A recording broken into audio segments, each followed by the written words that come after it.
Bom dia, telespectadores do programa Mensagem de Esperança. Estamos aqui para falar mais uma vez sobre a Escola Bíblica Dominical. Desta feita, vamos continuar falando, na verdade, né? Tivemos assuntos muito bons, assuntos que agregaram muito valor ao nosso conhecimento. E nesse trimestre nós falamos sobre os valores cristãos, né?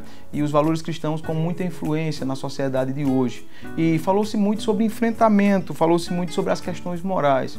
No dia de hoje eu vou falar sobre um assunto que é a ética cristã e a política, não é? Esse assunto que é um assunto tão debatido em um ano em que teremos aí as eleições, em um ano em que o país vem atravessando algumas crises sociais de uma relevância mundial. Nós estamos aqui presentes hoje para falar um pouco sobre como a ética cristã atua dentro desse processo. Como nós nos situamos como cristãos, como podemos pedir ou reclamar o nosso direito, né? Sem que isso venha a ferir algum princípio bíblico. No dia de hoje, nós vamos falar sobre a política e a ética cristã, e nós, na verdade prática, o pastor Douglas Batista, ele traz uma reflexão. Diz assim: a política faz parte da vida em sociedade. Como o cristão não vive isolado, ele deve ter consciência política, sendo sal e luz nesse mundo. Aí nós já começamos a entender que o pastor Douglas Batista, ele traz uma reflexão sobre a importância que você, caro telespectador, que nós temos de conduzir bem essas escolhas, de conduzir bem essa postura cristã, para que todos possam ganhar com isso. Porque em Provérbios, no capítulo 29, no versículo 2, nós temos uma passagem interessante que diz que quando o justo governa, alegra-se o povo, mas quando é o ímpio, o povo geme. Então, nós devemos nos preocupar um pouco mais com essa organização, com esse organograma. Eu gostaria já de adentrar no primeiro tópico da lição, e esse primeiro tópico, ele vai trazer um pouco da palavra política e trazer um pouco dessa concepção. Porque a palavra política em si, ela é uma palavra que traz uma estrutura que não é maldosa, que não é considerada uma palavra ruim. Porém, as pessoas, elas carregam esse nome com uma carga muito pejorativa, negativa. Nós que somos cristãos, nós que exercemos a parte de Deus, temos que tomar muito cuidado. Porque a política, nas suas origens, esse nome, ele traz o sistema de organização.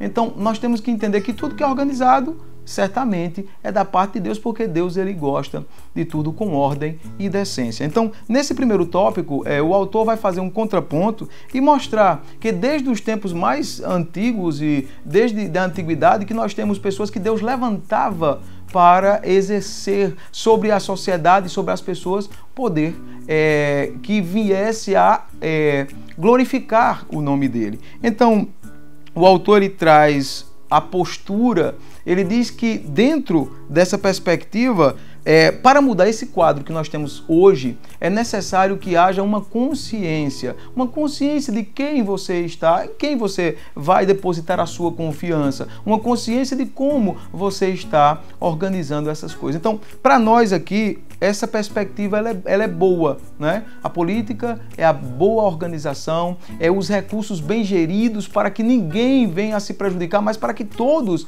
alcancem uma vida digna aqui nessa terra, e automaticamente essa autoridade ela é dada por Deus também. O primeiro tópico, ele vai falar sobre os aspectos do governo. Deus governa todos os aspectos da vida humana. Ou seja, alguém pode dizer, Deus não está no meio dessas coisas ou daquelas coisas ou daquilo outro. Mas nós temos que prestar atenção. Deus, ele governa a vida humana. Nós temos, em Deuteronômio, nós temos uma passagem que fala que Deus remove reis e ele estabelece reis. Então, isso é Deus quem faz em favor do povo, em favor das pessoas, para que haja um bom gerenciamento. Já andando um pouco mais na lição, nós temos aqui o subtópico 3, que fala sobre o Estado e a política, que nós vamos ver também o Estado e a Bíblia também. No Novo Testamento, nós temos o Estado como instrumento ordenado por Deus. os magistrados, as autoridades. Nós entendemos que é permitido por Deus que essas pessoas estejam exatamente para manter a ordem, manter a organização. Sabemos que atravessamos, como disse aqui há um pouco tempo, que atravessamos um período de dificuldades, em que as pessoas não acreditam mais nas autoridades, em que muitos têm deixado isso para lá. Mas nós sabemos que a nossa função como cristãos, a nossa função como cidadãos que exercemos o direito de ir e vir, o direito de estar, de viver aqui, temos que conscientizar essas pessoas. Eu já passo aqui agora a falar sobre a questão da separação. O autor, ele traz o tópico 2 e ele vai tocar num assunto interessante. Ele vai falar sobre a separação do Estado e da Igreja, uma herança protestante. Ele vai falar sobre quando Constantino ele agrega a Igreja ao Estado e ele tenta ali fazer como é que eu posso dizer, uma organização. E naquele momento o que aconteceu foi que não foi positivo, porque as pessoas elas começaram a trocar ou a inverter os valores. Ali já não havia mais a igreja somente pela crença, pela fé, pelo desenvolvimento da fé, mas a igreja estava imbricada, totalmente organizada dentro de um sistema político. E não deu certo. O autor ele vai falar que posteriormente, Lutero vem com a reforma protestante e ele agora tira novamente, ele desassocia, tira essa agremiação. Agora a igreja, ela vai responder pela igreja com a fé e aí nós vamos ter sola escritura, sola fide e vamos ter também a política, mas agora no mundo um pouco mais secularizado, né? A materialidade, ou seja, enquanto organização de sociedade, nós temos o dever de exercer esses deveres de exercer o voto, de estar dentro de uma sociedade. Então, o modelo do Estado laico brasileiro, também vamos falar sobre isso, caro telespectador, que vai acompanhar no próximo domingo essa lição. Nós vamos tocar em pontos que são importantíssimos para que você possa ter um entendimento melhor, para que venhamos a exercer esse direito que temos de forma consciente, de forma ponderada, onde possamos realmente fazer escolhas, porque não somos somente os indivíduos que vamos sofrer, mas todos sofrem quando há uma escolha que não é, na verdade, de um justo, e sim de uma pessoa que tem seus interesses próprios, que vamos ver aqui mais na frente. Como o cristão deve lidar com a política? Agora é um ponto importante. A lição, esse ponto é onde gostaria de chamar mais a atenção. O perigo da politicagem. A própria lição, ela vai dizer que a politicagem, ela difere da política. Então há um pouco de confusão. Quando nós dizemos que política, demonizamos a política, satanizamos a política, mas na verdade o que nós deveríamos atentar para não gostar seria a politicagem.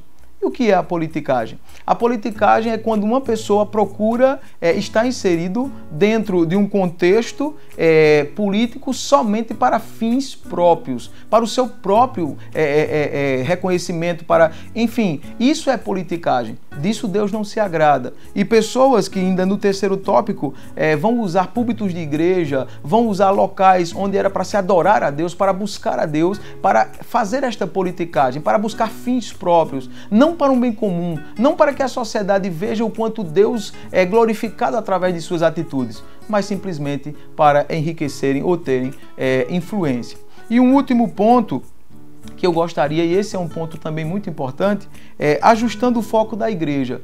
Não devemos depositar toda a nossa confiança nesse questionamento só de política, mas devemos a cada dia olhar o avivamento espiritual. A igreja precisa a cada momento buscar esse avivamento, essa esperança. A nossa fé tem que estar aumentada e isso são consequências quando um político ele vem e que a nação ela se alegra, é uma consequência da nossa fé, do avivamento que tem na igreja, porque as pessoas estão com consciência e o Espírito Santo de Deus é quem nos guia.